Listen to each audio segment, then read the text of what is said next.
Salut à tous, la Team OL, Thomas Mchoé. Oh, il est de retour. Tout le monde croyait qu'il était parti sous d'autres cieux. Hein? Eh ben non. Eh bien non, il est là. Vous vous êtes trompé, comme aurait dit Jean-Michel Aulas. Vous êtes laissé entuber. Faites votre autocritique. Voilà, faites votre autocritique. Il est là, Jean-Paul Ferreira, pour nous commenter l'actualité la plus chaude de l'Olympique Lyonnais. C'est peut-être le psychodrame de l'année, mais on y reviendra juste après parce que, évidemment, hier, il y avait un match importantissime. Quel match? Must win game, un match qu'on devait gagner. The match. Demi-finale de Coupe de France chez nous, contre Rennes. 50 000 spectateurs, 47 000 pour être plus concret. Et puis, l'Olympique Lyonnais, incapable de s'imposer. Pire, nous avons perdu dans les dernières minutes de jeu. Après un concours de circonstances quand même incroyable. Hein. La frappe de Bourigeaud qui s'est transformée en talonnade pour Ben Sebaini, puis petit filet extraordinaire. Tu analyses déjà trop. Bonjour Thomas. Alors, comment ça va JP déjà? Oh, ça va très bien, je ris jaune.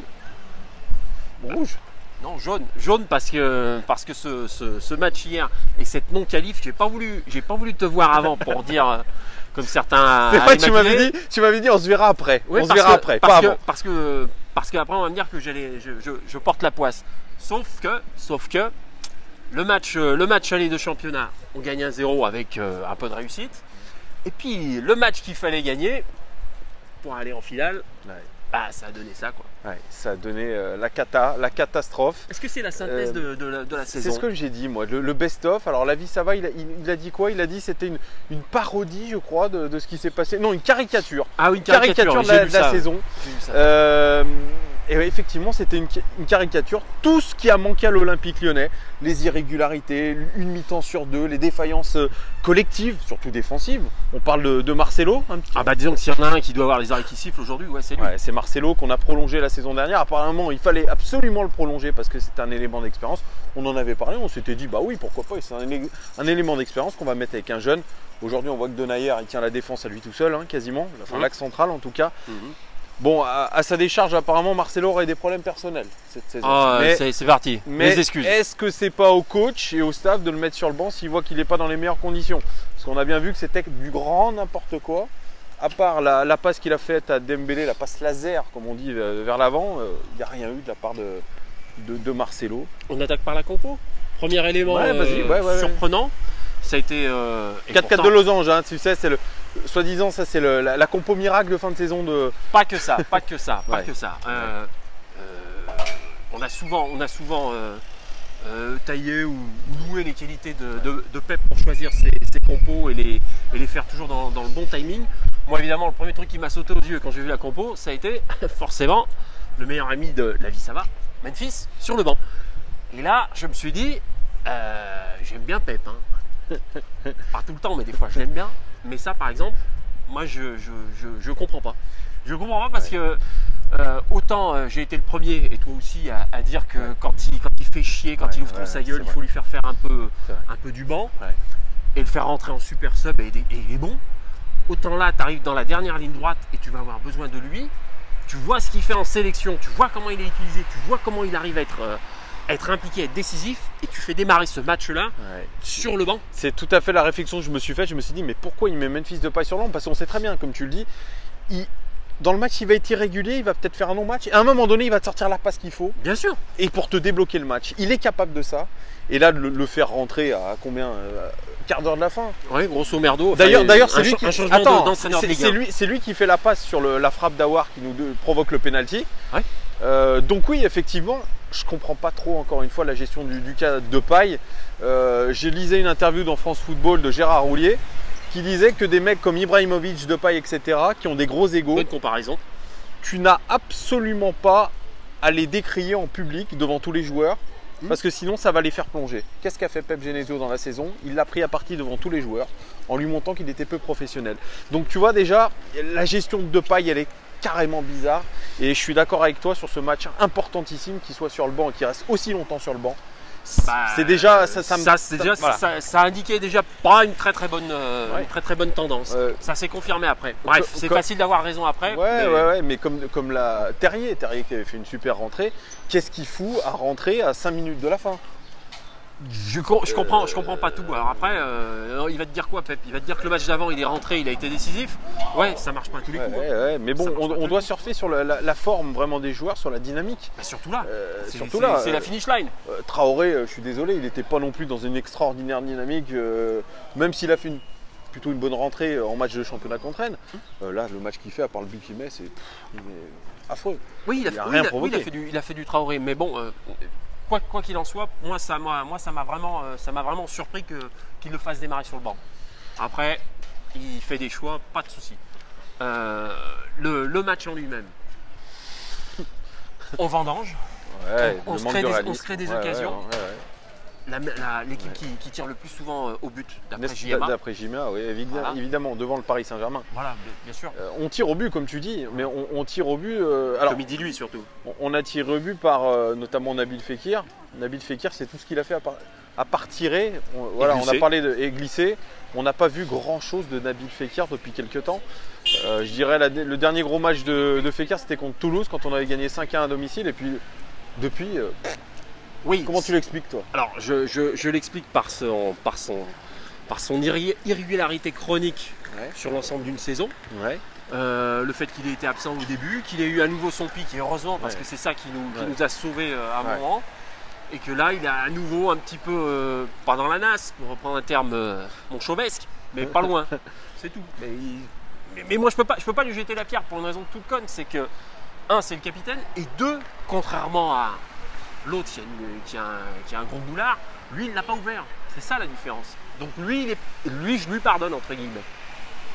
Ouais, est-ce que tu pardonnes à Touzard? Parce que moi, je commence à ne plus pardonner à Touzard. Touzard, lui, qui réclamait du temps de jeu. C'est fini, ça. Il est dans sa position préférentielle de sentinelle. Moi, j'ai vu le match, je l'ai analysé. Touzard, c'est soit en arrière, soit latéral. Il ne profite jamais des appels en avant, par exemple de Dembélé, qui en a fait énormément. Il n'est jamais servi.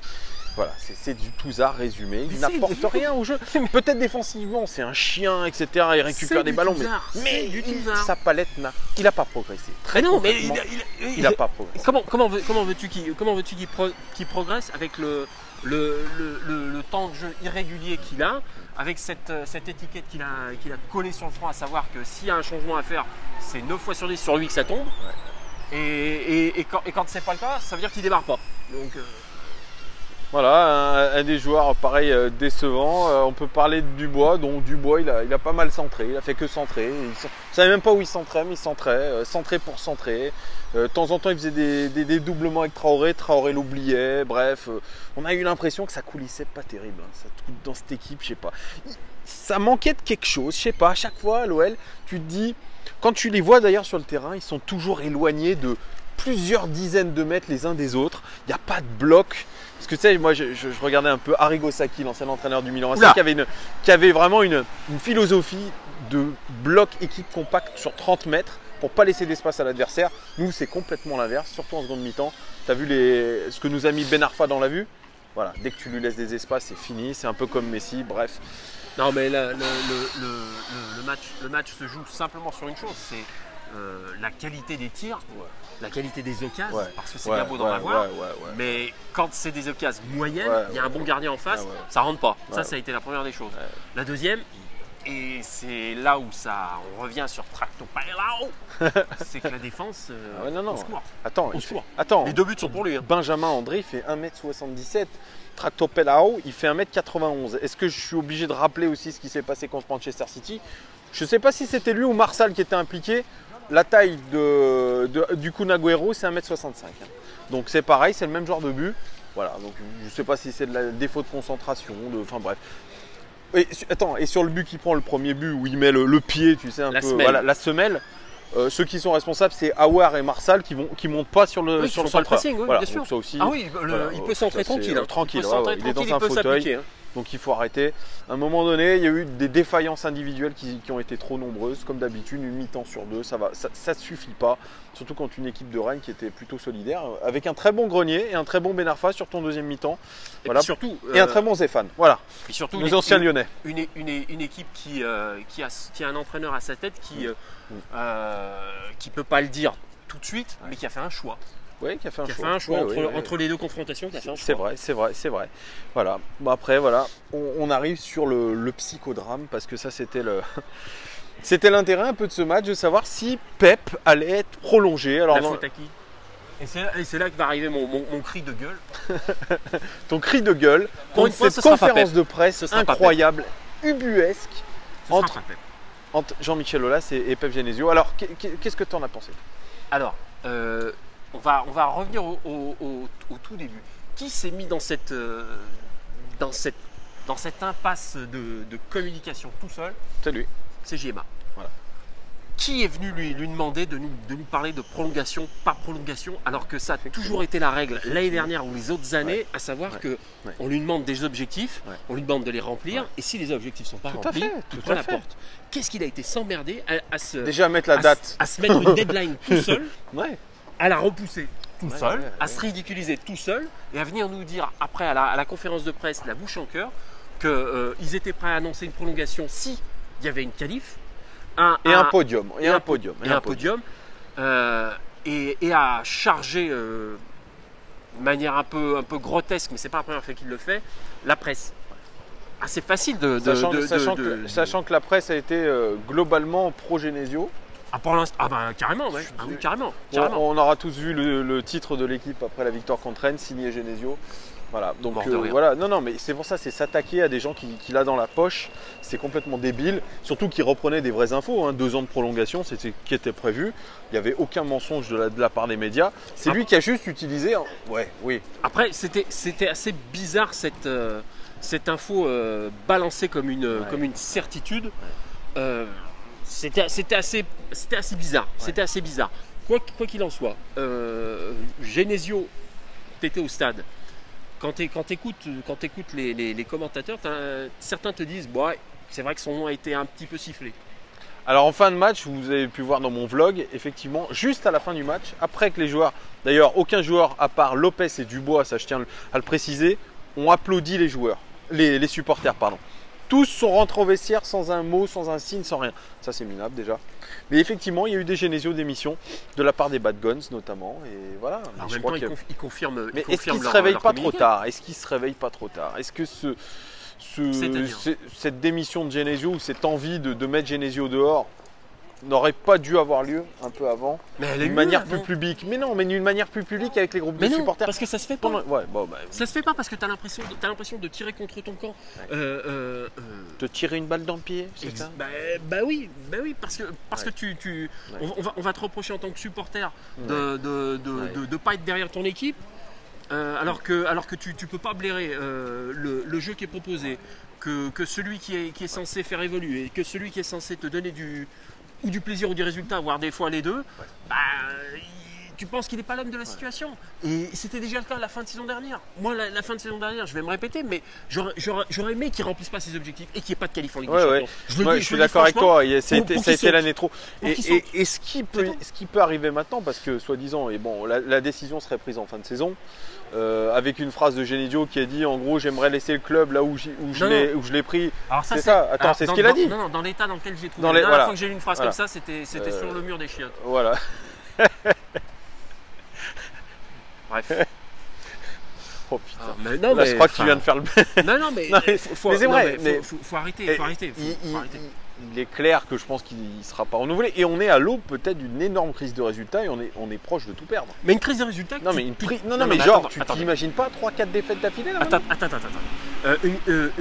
Tu t'es encore une fois, je tiens à le dire.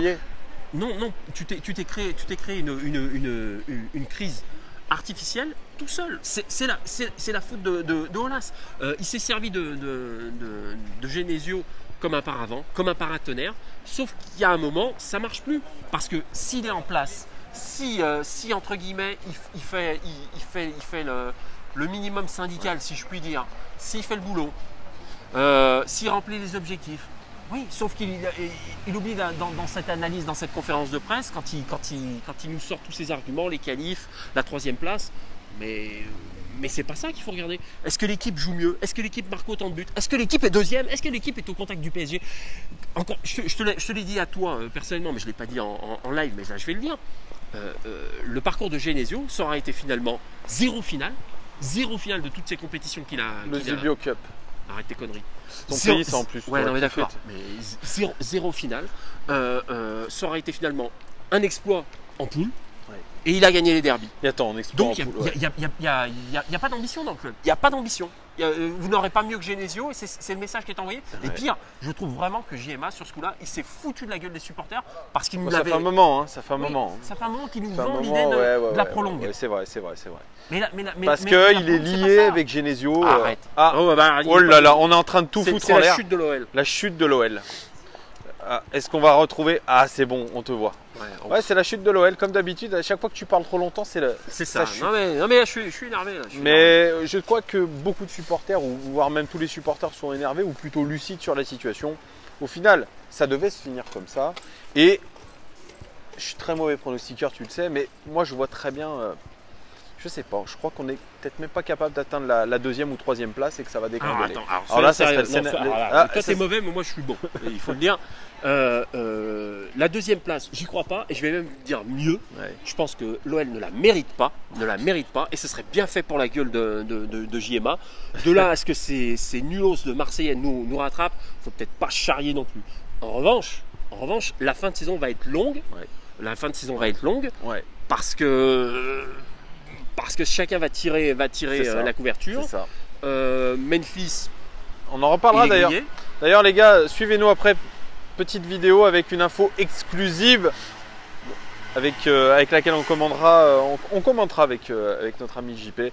Restez après cette vidéo, bien évidemment. Teaser. C'est tout, t'avais quoi à dire? Putain, je t'ai coupé, merde. Non, tu m'as coupé parce que. Non, vraiment. Chacun va tirer la couverture à soi. Chacun va tirer la couverture à soi et vraiment sur ce point-là, je pense que Genesio il est dans la pire des positions et sur ce coup-là, la grosse faute elle est vraiment à. Parce que je crois qu'ils pensaient tous se qualifier pour la finale. Hein. Je crois que c'était Finger in the Nose. Finger in the Nose. Mais voilà. Comment on peut dire Moi j'avais déjà prévu de prendre ça y est, mon billet de train pour le 27 avril. Hein. Putain, ça y est. J'ai économisé un peu d'argent. Voilà, non mais vous êtes fous. Zéro finale. Zéro finale, pour moi j'appellerais maintenant ce sera ça. Bref, zéro finale. JP était hyper motivé à l'idée d'aller au Groupama Stadium ce week-end contre Dijon, hein. On est d'accord. Mais au-delà de ça, au-delà de ça, vraiment Jean-Michel Aulas, tout ce qu'il a fait, etc. Machin, tu l'as défendu, tu t'es un peu moqué de lui parfois parce qu'il mérite. Tu lui as souhaité un bon anniversaire, il mérite aussi. Mais là, si pour reprendre sa terminologie, il doit y avoir des autocritiques à faire, eh ben, elle n'est pas simplement due qu'à nous, les intellectuels du foot, parce qu'on nous avait appelés comme ça. Ah bon? Ouais. Dans les commentaires. Ah ouais? Des intellectuels? On était des intellectuels. Non, on est juste des supporters comme vous, les gones. Hein. Et je pense vraiment que sur ce coup-là, JMA, entre sa com pourrie et le fait qu'il se mette dans la merde tout seul et qu'il fragilise le club et le côté sportif, ça la fout mal hein, pour là on a un goût amer comme le temps d'ailleurs qui s'est bizarrement transformé du printemps à l'hiver. Mais en même temps performance Mossad. Temps Mossad, voilà, on est à Londres, on est à Paris les gars, on sait pas mais il fait. Ah là tu l'as pas mis ton petit maillot Raphaël Nadal rose. Non, je l'ai pas mis là, je suis habillé avec ma petite, regardez le point tenue, on s'en fout. Bref. Voilà les gones, dites-nous si vous êtes d'accord avec Jean-Paul. Avec son analyse hyper hard. C'est Jean-Michel le plus gros responsable. C'est pas Pep. Dites-nous si vous êtes d'accord avec cet homme-là qui revient. Là, il revient comme un cheveu sur la soupe, hein, n'est-ce pas? Monsieur Jean-Paul Ferreira, qu'on est content de retrouver. Dites-nous tout en commentaire, les gones. Mettez-nous vos avis. Dites-nous tout, sans filtre, les gones, bien évidemment. Et on se retrouve pour une vidéo sur Memphis Depay. Info exclusive. Attention, les gones. Ciao, ciao.